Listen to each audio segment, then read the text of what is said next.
jump right in. And I'm, so delighted that everyone has taken the time to be with us today. And this is our third in our series Chavruta on becoming a soulful parent.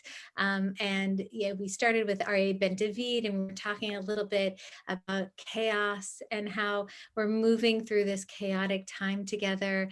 And we then moved to Rabbi Lisa Sachs and talked a little bit about prayer as a tool for us to manage and think about and embrace this challenging time that we're all finding ourselves in.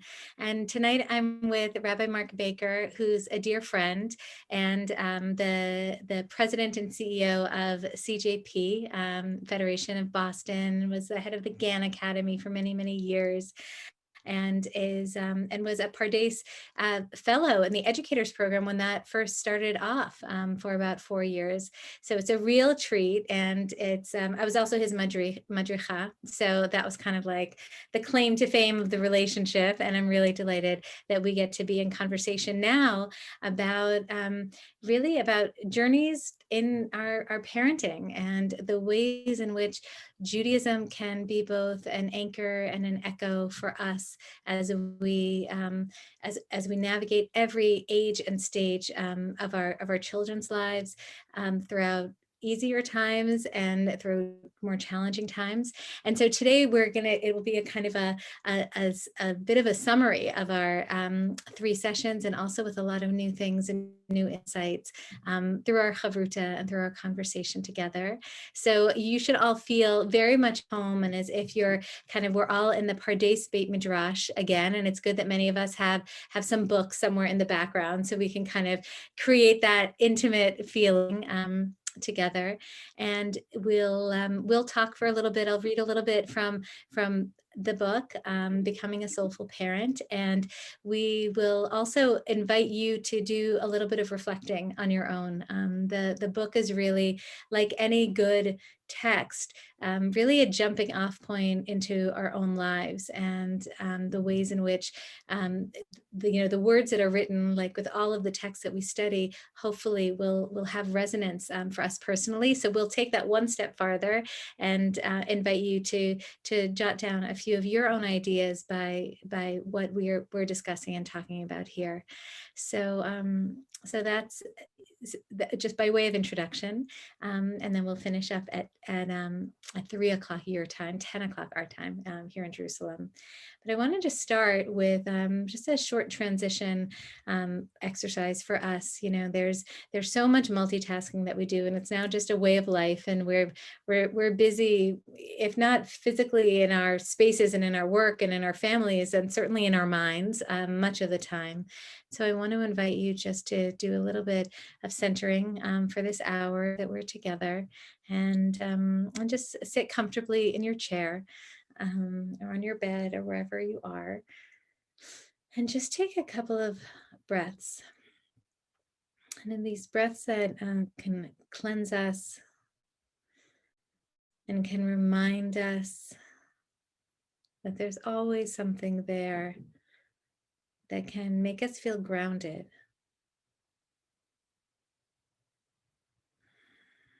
and situated in ourselves.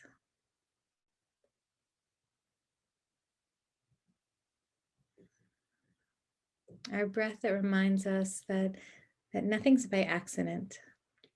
Actually, there's a purpose for us. And when we can slow down and reflect a little bit, maybe it will become a bit clearer to us what that is. So just take a couple of more breaths.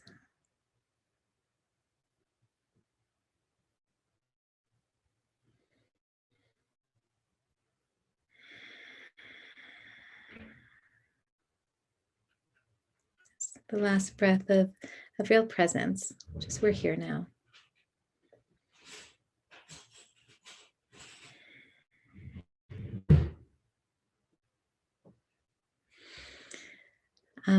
Thinking about Megillat Esther now, and we just brought in Adar and the joy that comes with this month of Adar, that we invited in on Friday and Saturday of this past week. And I was thinking about something from Perek Daled, the fourth chapter of Megillat Esther, when Mordechai confronts Esther and says, "This is your time, like this is your moment." And says to her, "Umi yodea im le'ed kazot higat lemalchut." Like, who knows if it's this moment that that everything was aligned to happen so that you could be in this position, really to save the Jewish people. And I would say that as much as there's it's a very tall order, and it's really the crux of the story, really, to for this hiddenness, this hidden koach, or this hidden strength to be revealed in Esther, and for her to kind of take up her role. I would say that for each of us, there's a sense that we each have a role, that nothing is by mistake, that we're all meant to be who we are, right? We're meant to have been born with the qualities that we have, to be crazy in the ways that we're crazy, to be delightful in the ways that we're delightful.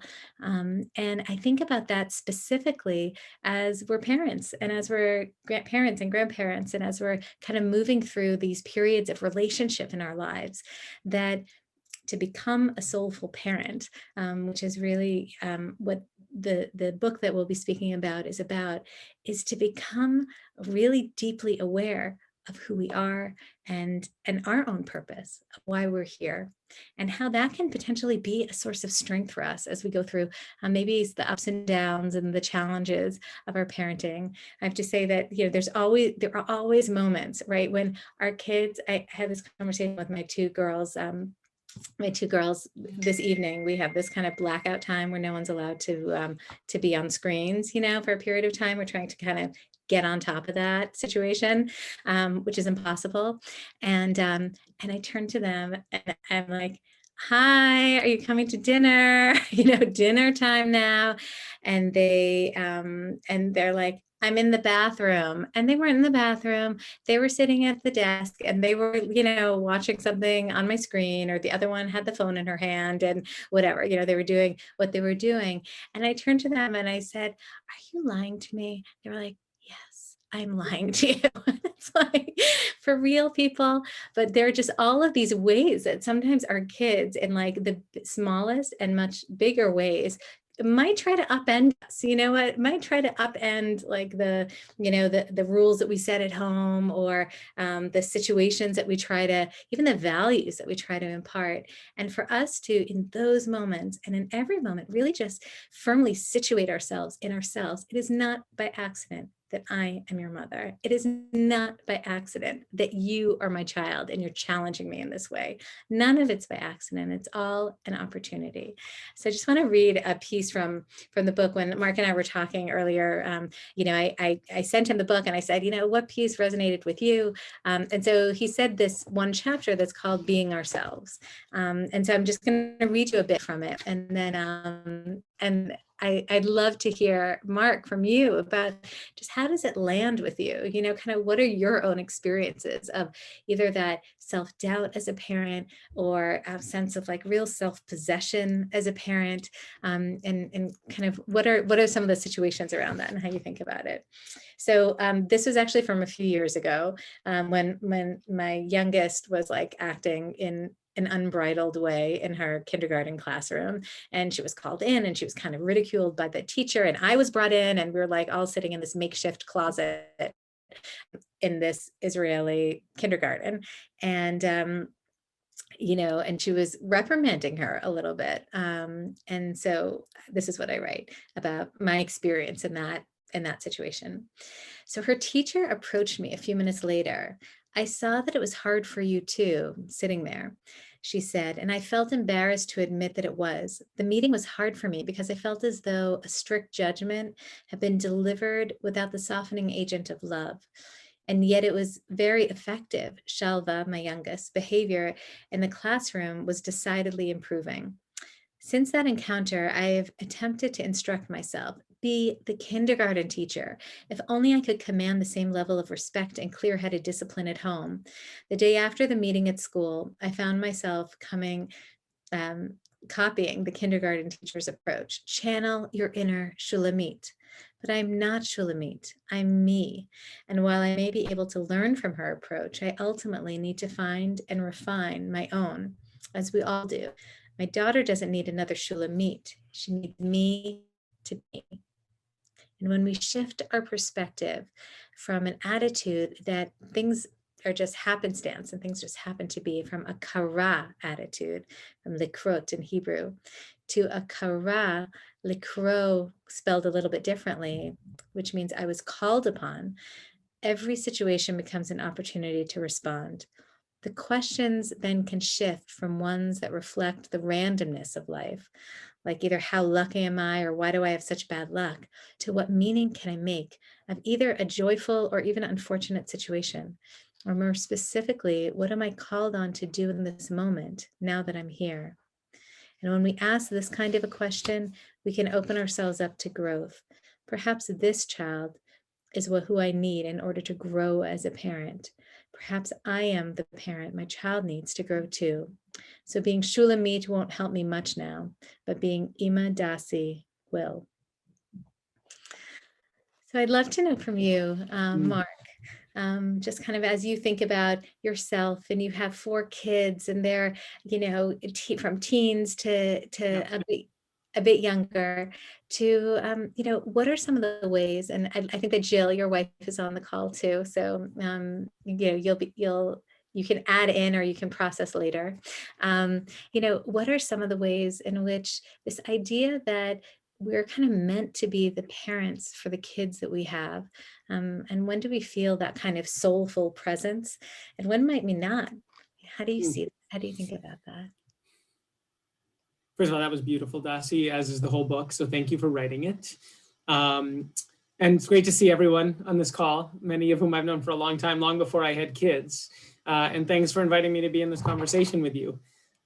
I feel I should give 3 just quick words of gratitude without listing all the Pardes teachers and others who've helped me to get to this point. But first of all, my own children. I think it's worth, if you're having a parenting conversation, to name, our children. I've got 4. They're 18, 16, 14, and 11. I won't go through their names now, but I'm grateful to them. They, in some ways, are the guinea pigs on whom, we're trying to learn how to be parents. And of course, Jill, who is like what I would call my partner in humiliation.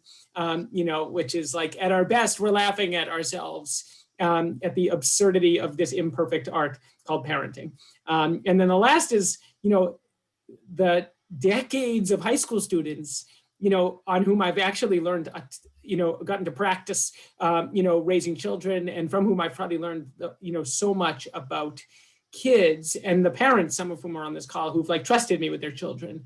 I have learned a ton about kids, and about kind of being the adult with kids from being an educator. Though your story reminded me that when my kids turned the age of my students, I noticed the grandparents starting to chuckle a little bit until one of them just explicitly said, "Oh, this guy's really good with other people's children," right? And I think like there's such a deep truth in that, because what I learned about myself as a parent is that the minute it's your own kids, all the best practices, all of the truisms, honestly, even the like meditation. I used to tell my teachers all the time, when you walk into that classroom, you don't have to like them, but you do have to love them, which is I think it's also in the book. But it's so much harder when it's your own kids, because you're wrapped up in them. Right? Like, this isn't just someone else's child who I have to, kind of tolerate in the moment. I'm the cause of the problems. Like, every problem my child has is layered with my own sense of my implication. So I think there's this kind of like, we are entangled in this kind of dynamic of, when we're wrestling with our kids, we're wrestling with ourselves. And I think what I really like about the idea of being yourself is that for me, I found that like most of my worst parenting moments have very little to do with my kid. right? Or what my child is actually doing in that moment. That's just the manifest issue. Really, they have to do with my own insecurity about myself. And, the parent, I'm supposed to be the parent. I should be. You mentioned the technology.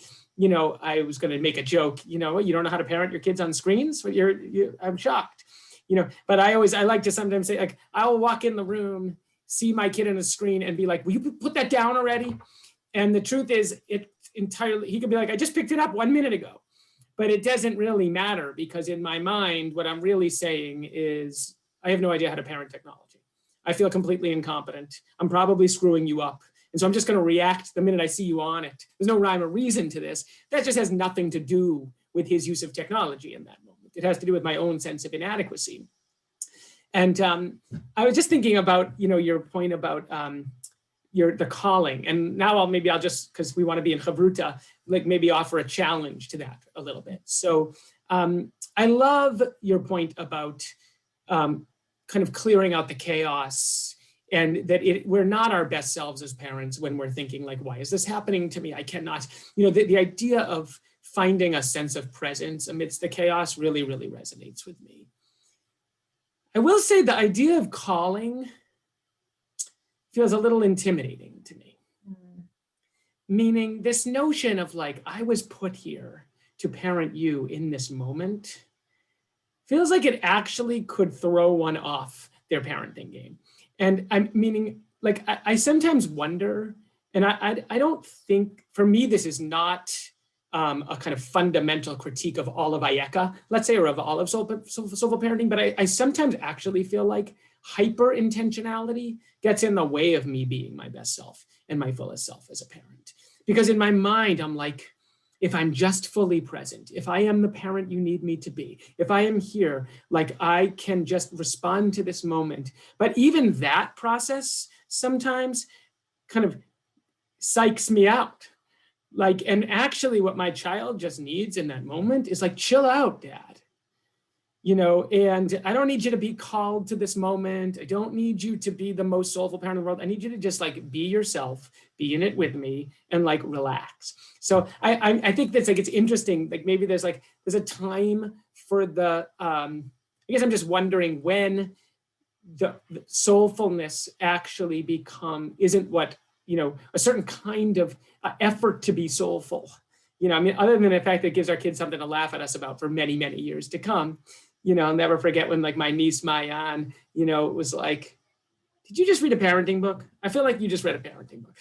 Like I can tell that are you trying a technique or something here? She was like 8 when she figured that out. But like there is something, we are living in a world of like lots of parenting books and lots of technique and I actually do not think that's what your book is about. To me, your book is actually in some ways about like, strip all that stuff away and just like be yourself.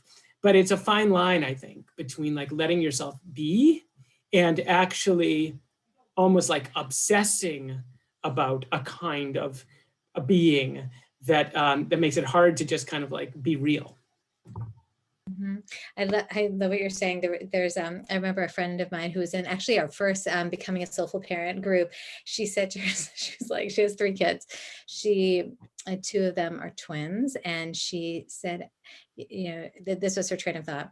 I'm being really present now. This is really good. I'm being really wait a second. Am I still being present now that I'm like sitting? Isn't it great that I'm on the floor with the blocks with the kid? And I hear that. I really hear that.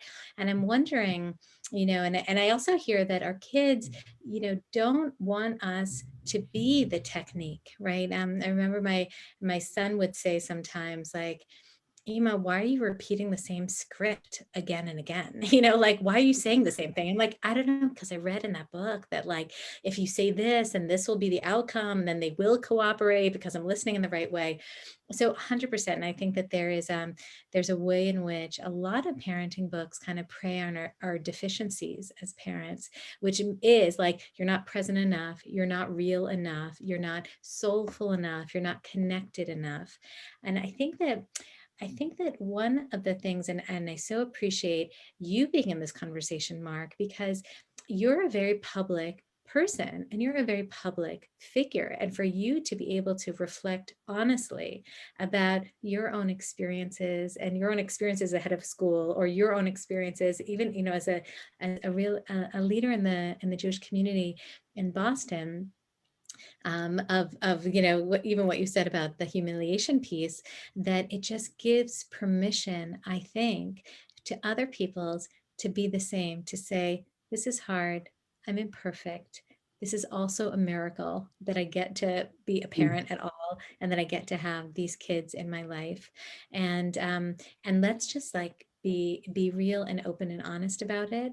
You know, I think that some of, I think the call for soulfulness, and we discussed this before too. Marc and I have a lot of Rabbis in common, and one of them is Parker Palmer, who talks a lot about our ego voices and our soul voices, right? And our egos, which say these are all the things that you're supposed to do, and sometimes we think about it as like our Facebook like fantasies, you know, of everyone else looks great, and I can't believe they all have matching clothing. You know what I mean? My children are wearing ripped clothes, you know, for like years and years now. So it's like good for them. So you know, there's this way that there's like this image of what we're supposed to be, and then and there's often a gap to what really is. And I think that that also comes into play with our own experiences. Maybe that there's a sense of like, even the soulful spiritual piece can become like an ego thing, you know, like how spiritual am I? How soulful am I? But if we actually put that in an ego place and say, that's there, that's the outward looking, that's maybe the line that has a like upward and forward trajectory that says like, I'm going toward this place and look how good I am on this route, as opposed to the soulful place, the way that I think that I would like to speak about it, which is like just the core, you know, it's just the core, like this is us, you know, and even some of the ways in which we can say like, you're never going to have a different mom than me, you know, guys, I'm sorry. I'm like, this is kind of who you're stuck with, and I'm stuck with you too. So let's make the best of it here. You know, I think potentially could, you know, could resonate. You guys, if we're listening, will tell us if it resonates.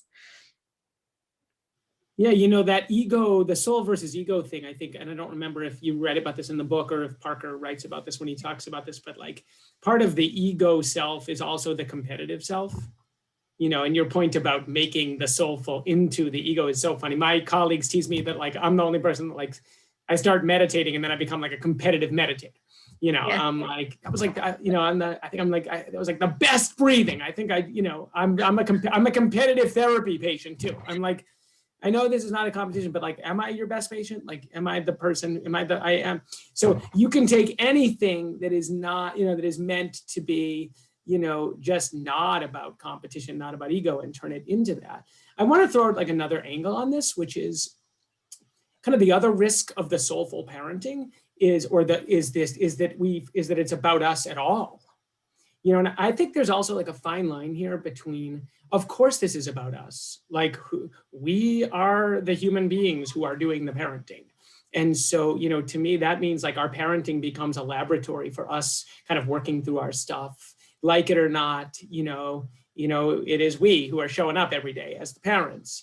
On the other hand, I think like a lot of what our kids need from us is just to have it not be about us. And like to just be, whether that's to, you know, I think about the word attention, like just to pay attention to them, to kind of meet them where they're at. And sometimes, like, I don't know, one of my biggest learnings over the years was, you know, I had my oldest son just looks like different from me. Certainly when he was younger, he was very different from me in terms of just the way he walked through the world. And, you know, I used to like long for a kind of soul connection, verbal, like, you know, we should be in chavruta together. We should be, you know, there should be a sense of, and I think it had to do with what I wanted and needed. It had to do with what I thought he needed. It was like, you know, I need to be transmitting wisdom, you know, and at some point I realized like what he needed was for me to sit next to him on the couch and watch the Red Sox. And like that was a soul connection for him. But that required me kind of getting over my own needs and my own sense, which, by the way, we haven't talked about this yet, but there's a whole I mean, maybe your next book is about soulful childing, because so much about being a parent has to do with our own childing of our parents. I know your dad's on the call. Like, I mean, so much of that has to do with kind of working through our own relationships with our parents and how they play out with our kids, I think. But for me, it was a huge moment to realize, like, not only does what he need is just for me to watch this game with him and not need a deeper conversation, that A, that's what he needs, and B, that is soulful for him. It was like a win-win. It was like actually a win-win-win, because I actually like the Red Sox. It took a lot of pressure off me. I have another friend named Andy Offit, who said to me, I asked him, I see him as like a great dad. I was like, what was your secret? He's like, my secret was just do the stuff I like to do with my kids. It was like so simple, and there's something so liberating about that. And so I think that there's kind of like a message in here about, and I actually do think we're living in a time, by the way, to go back to the ego, where like we're living in a very competitive world. I think that part of the pressure on parenting today is that, like, deep down we want our kids to be happy. And I think, broadly speaking, to thrive on their own. And in a very competitive world where it feels like it's harder and harder for that to happen, then we get more and more anxious about whether we're parenting correctly, and then we put that anxiety on them, and then they experience it as expectations. And it's a vicious cycle of like fear and anxiety around a kind of like competitive world. And it's the total antithesis to a kind of deep sense of like bitachon, of just kind of a deep sense of trust that like everything's going to be all right. And then you do write about this, but you are resilient, you will be fine. It's hard to screw you up. Like all those things that, most people will tell you about kids is so different, I think, from what, the kind of what the cultural messages that we're receiving. And so I think just like quieting the noise and kind of just like repeating that mantra of like, you're going to be fine, feels really important to be able to just kind of let go, trust, and just kind of be in it with them, where they need us to be in that moment. Mm-hmm. I think it's so important, what you're saying, and this idea, when we were speaking before, this idea of an ego voice and a soul voice is also the difference between doing and being. That the ego is always doing in lots of ways. What should I be doing next? This should be an opportunity for an educational intervention now. And the being is what we spend most of our lives in. We just are, we're just like waking up in the morning, we're making breakfast, we're, having lots and lots and lots of quotidian moments. And by the way, those are the ones that they're remembering the most. I want to read a piece, and my dad's on the call, and it's actually about him. With your permission, I'm going to read this piece, and it's about actually I read a chapter about grandparents and kind of the importance of grandparenting, telling stories to the next generation, to both to us as their kids and also to their grandchildren, really for so many reasons. But a part of it is that long view, just that long view that says it's going to be okay. It's going to be okay. So I write, I notice that my parents don't tell so many stories about their own lives to my kids, but the few anecdotes they do share evoke and stimulate the sensory imagination. For instance, my father has a memory of his father washing his hands. It's a simple memory, yet it speaks volumes about how much my dad admired his father and his salt of the earth ways. My father, now gray with age, still has a boyish manner. He laughs easily and heartily and has a mischievous glimmer in his eye. I am moved that all these years later, when I ask him about his father, he remembers himself as a young boy, standing at the sink to wash his hands before dinner, reaching his father's waist. His mother is wrapped as always in an apron, her thumbs blackened by the stain of the root vegetable she is holding steady, ready to be chopped. My father is positioned next to his father, transfixed by the steady stream of water and soap as it flows over those rough and wrinkled and sturdy hands. He talks about these moments as ones in which he felt security and unqualified admiration for his father. as my father grew older and took over the family business, there might have been a different relationship. But the storyteller chooses which stories to tell, and the meaning is made in the telling. Mm. You know, and I'm wondering for you, as you think about, just even the moments, like when you think, and maybe we can even ask everyone on the call to think about, what is a moment from your own, when you were a child, in relationship to one of your parents that that was particularly powerful to you, that was particularly meaningful to you. And I think it would be interesting to actually share that out. So I'm going to ask, maybe I'll ask you, Marc, to share if there's anything that comes to mind for you, something your parents did or said, or a way that they were, and then I'll turn it over to everyone else to do a little reflecting on their own. First of all, it's such a beautiful passage, and just filled with adoration for your father and your father's relationship with his father, and the attention to detail. I just want to note, you already said this, but just want to kind of like underscore the power of the fact that memory is of the mundane, but that's what we take away. And I think, again, so much of for me at least, so much of my kind of insecurity as a parent is often, why am I not elevating the mundane more? Why is this not, and then you read a story like that and you're like, you know what? Actually, even thinking about that is taking away from the thing they actually will remember. So look, for me, the first thing that comes to mind is I remember, of course, we have no idea whether this is history or memory, but as Jews, what do we care?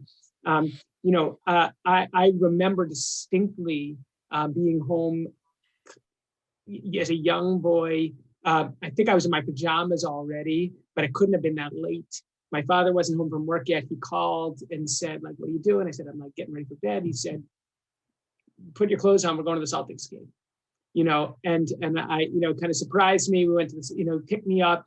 Of course, what I remember most about it was the surprise and just a moment, a sense of, this is like the most special thing in the world. This opportunity to go and, just go to the Celtics game. But I think it was the sense of, kind of attention and that sense of spontaneity. And I still think about it, that moment. Wow, amazing.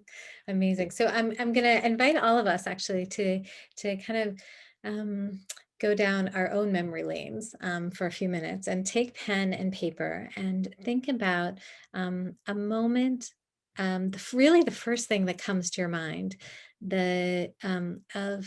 of connection, or of just feeling, maybe it was feeling understood, or feeling just enlivened with either a parent or a grandparent, one of the people that came before you.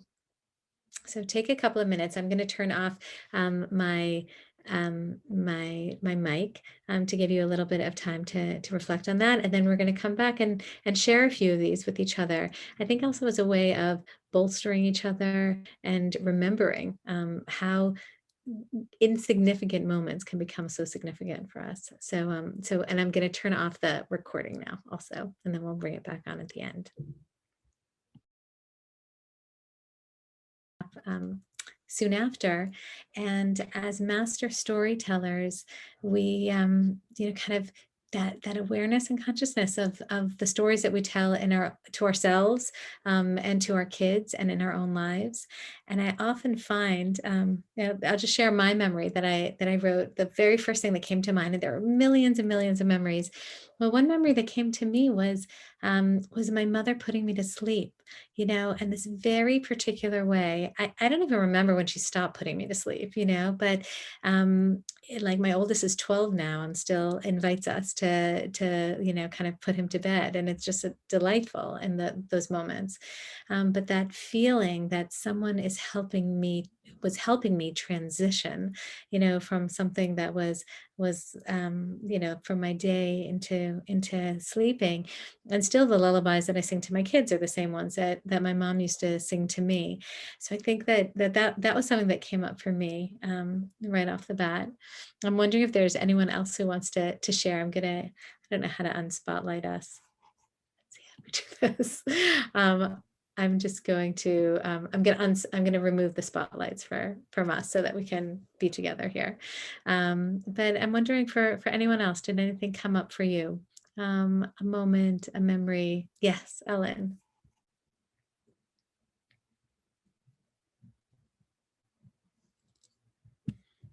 We can't hear you. No. Can you unmute? Great. This is wonderful. Thank you. It made me think of something very funny. When I was maybe 10, 11, and 12 or something, it was Father's Day, and I gave my dad what I could buy as a gift. I bought him, some of you might remember, now you're all too young, Joe might remember. I gave him this thing, it's soap on a rope. That was very big in the 50s, yeah. I guess. And it was his favorite smell was Old Spice. And I gave it to him, and he loved it. He made such this is wonderful. I love it. Look at this. And it was like, he was just, again, unconditional love or anything else. It was wonderful. And I realized my dad, anything he just really appreciated. Then when Rachel was a little girl, she gave her dad for his birthday, she bought him a pair of Bermuda shorts, but because Stuart was sure that they came Bermuda longs, they were a little long when he put them on. And I make sure I gave Stuart and just remember, Stuart, it is the best gift you ever got. You love it.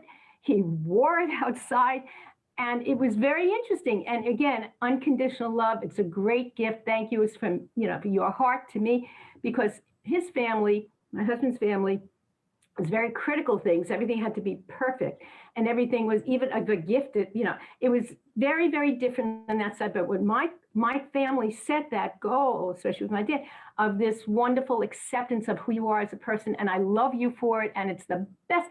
I made anything that I made, it was always the best because you're such a wonderful person. Look what you did.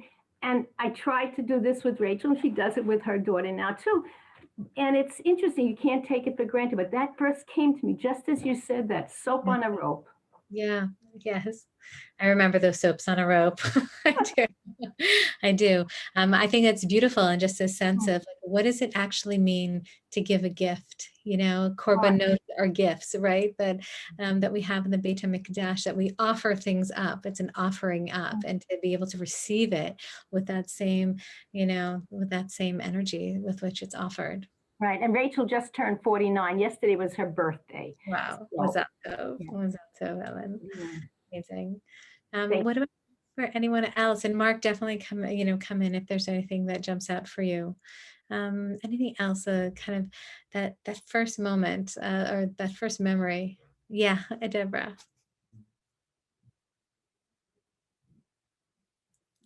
Go ahead, Deborah. You're good. Back and forth. Anyway, hi, I'm here. So I'm remembering when we had a big lawn, and my dad taught me how to mow the lawn on the ride-on mower, lawnmower. I was probably, okay, I'm going to say this out loud, but I think I remember being 10 or 11. Okay, so I was not, I was young. And when I'm thinking about it now as an adult, I'm thinking all the adults must have been sitting in the house laughing their heads off, like, ha ha, we got to mow the lawn. Okay, but for me, I was like, it felt like such a privilege, and I felt trusted, and it was fun, right? It was fun. I didn't get to drive a car. It was fun to drive this thing around. I felt amazing doing it. And I think I did it for years. Amazing. I mean, I love that example of anyone who works in early childhood, and Jill as a kindergarten teacher would know of just this assumption of competence, that people are competent, and these children of ours are competent. And Marc, I think that so goes to what you were saying of, you're going to be fine, you'll get through this, you have the capacity. And if you don't, and if you get stuck, and if you got, you mowed yourself into a tree or into the other people's swimming pool or whatever, someone would be there to have your back and to help you, I think can be, is a, such a it's amazing that that's your memory, you know, that that's the first thing that comes up, really. Elisa, yeah.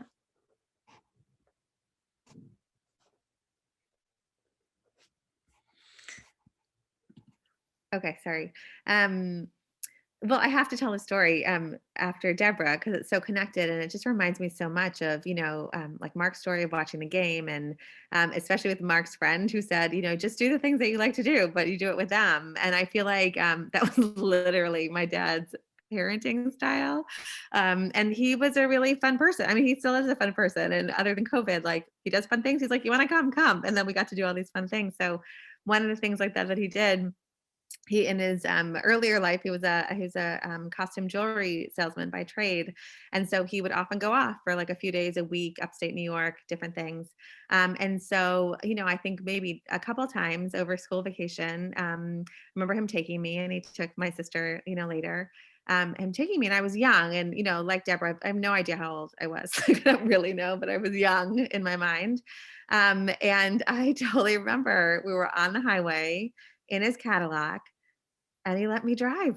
Like he had us go over. I mean, this is so not okay, and I would never do this as a parent, but he had me move over, and like I sat on his lap, and I, you know, I could only reach the wheel.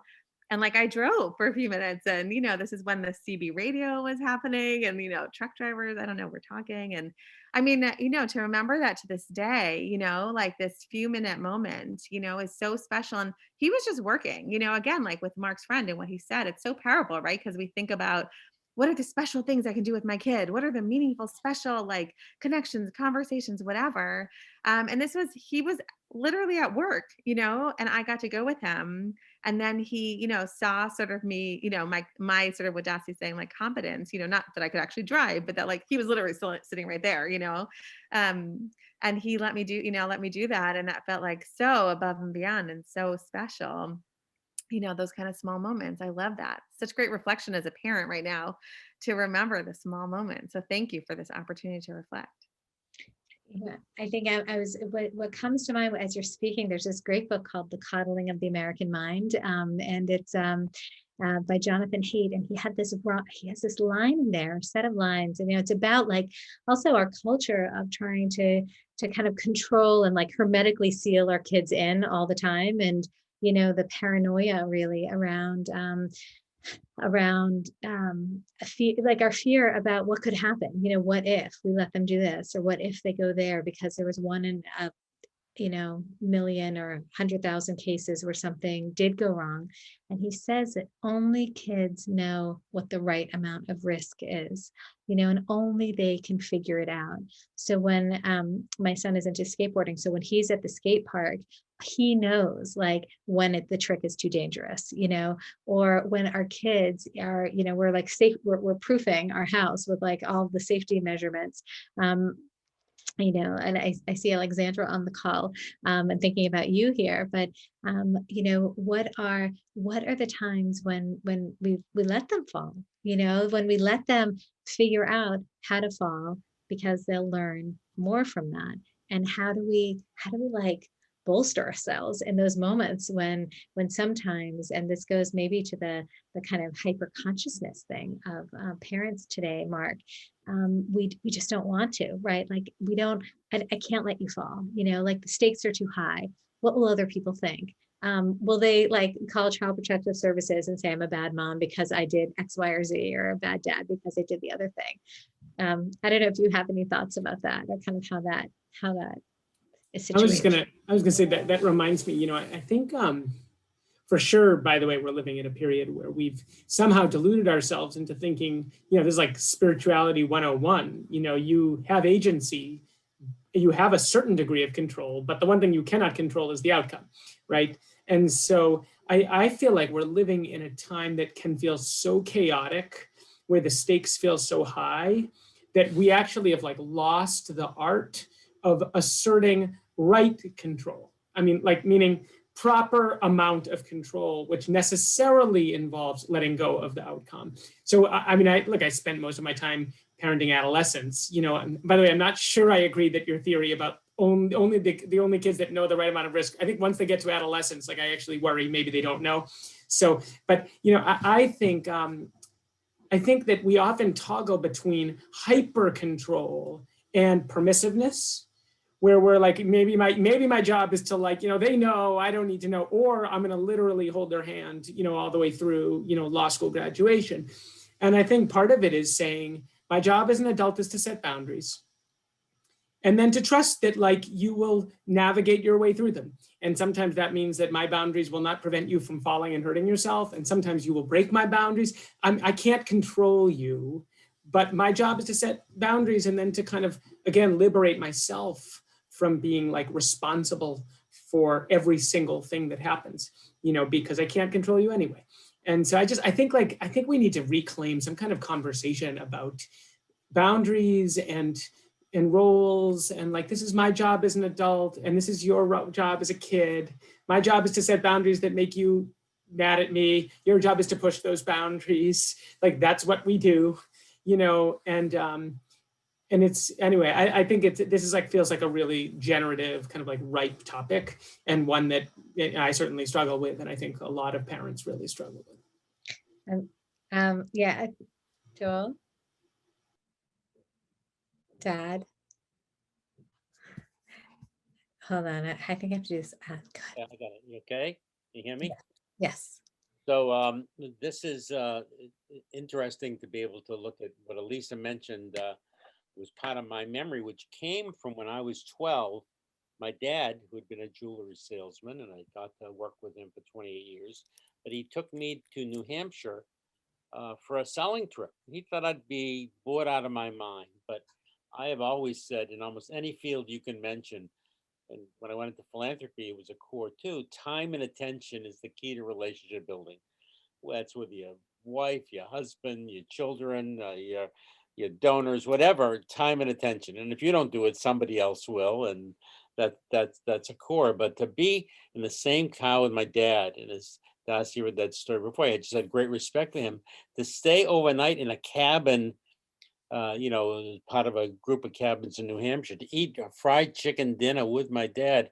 It was such a powerful memory for me, that time and attention with my dad. And I didn't normally get to have that sort of immediate time. Wasn't planned. I don't even know how much conversation there was, or listening to the radio, or just being in the aura.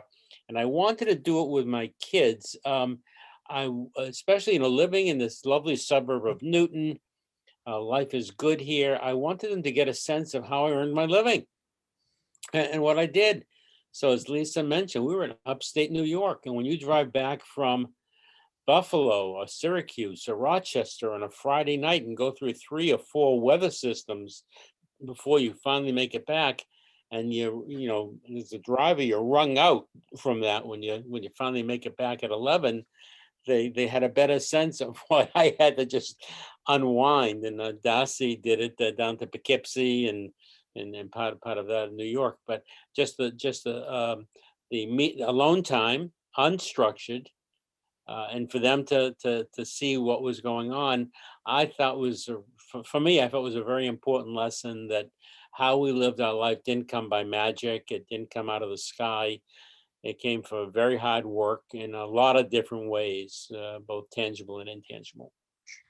I think that there are so many good points there about, like now, most of the time, our kids see us like this and our kids see us like this. And it's like, what are you doing that you're not like with me? Like, I'm so much more interesting than this and this phone, and for us to, bring our kids into our life, into the things that we're doing and concerned about even questions that we have, makes things so alive for them.